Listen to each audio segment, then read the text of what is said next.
Selamat siang dan salam sejahtera. Perkenalkan, nama saya Yuliana Kartika Tiwi, NIM 31200178, kelas A pagi semester 3, mata kuliah Morfologi, dengan dosen pengampu Bapak Haryadi, Magister Pendidikan. Di sini saya akan menjelaskan materi morfem dan kata. Sebelum saya menjelaskan materi tersebut, saya akan menunjukkan peta konsep dari morfem dan kata ini.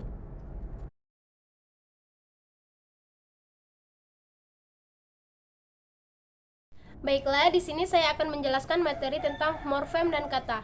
Morfem adalah suatuan gramatikal terkecil yang bermakna marks. Yang pertama itu suatuan bentuk kebahasaan yang terkecil yang berupa deretan fonem. Yang kedua itu wujud konkret atau wujud fonemis dan morfem. All-morphs adalah bentuk varian dari sebuah morfem yang terjadi karena proses fonologis. Contoh morfem. Yang pertama itu morfem ber. Yang kedua all-morphs ber, be, bel. Yang ketiga itu contoh pada kata bersepeda, bekerja, dan belajar.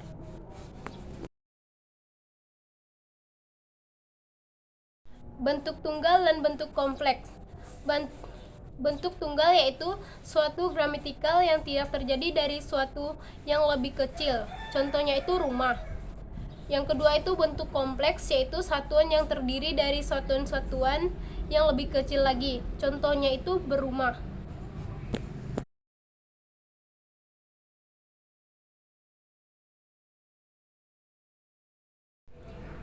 Bentuk dasar atau kata dasar.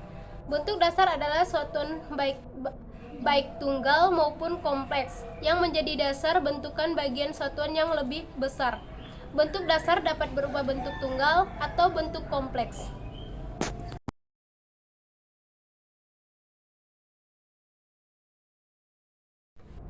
Contoh yaitu kata berpakaian, berkesudahan, keberhasilan. Bentuk dasar pakaian, kesudahan, berhasil.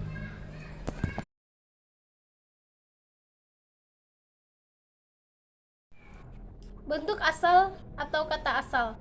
Bentuk asal atau kata asal adalah bentuk linguistik paling kecil yang menjadi bagian daripada bentuk kompleks. Bentuk kata asal yaitu adil, jabat, henti. Bentuk kata dasar keadilan, jabatan, berhenti. Bentuk kompleks berkeadilan, berjabatan, diberhentikan.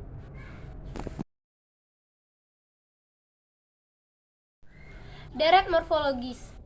Deret morfologis adalah deretan kata-kata yang mempunyai hubungan bentuk dan arti. Contohnya, angkatan, berangkat, terangkat, diangkat, mengangkat, angkat.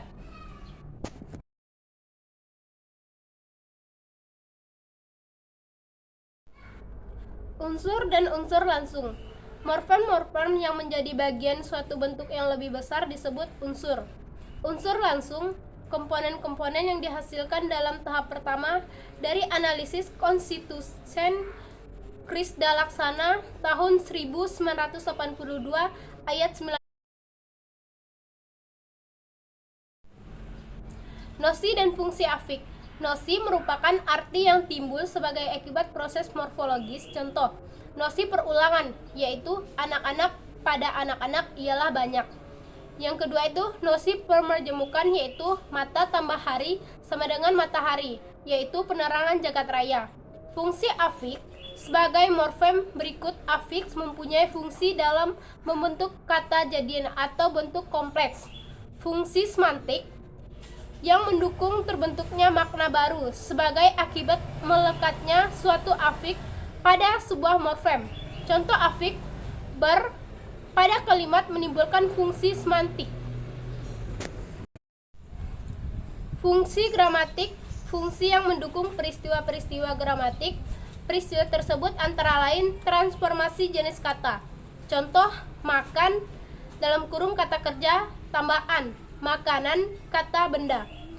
Yang kedua itu transformasi bentuk intransitif menjadi transitif. Contohnya, menari, intransitif, tambah mekan sama dengan menarikan transitif. Akar kata.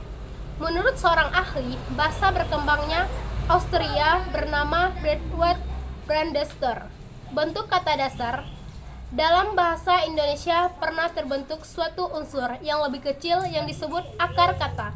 Kata-kata dasar itu bukan asli. Contoh, kata-kata bangkit, ungkit, bukit, cungkit berasal dari kata-kata kit yang dapat diartikan meninggi atau menjadi tinggi.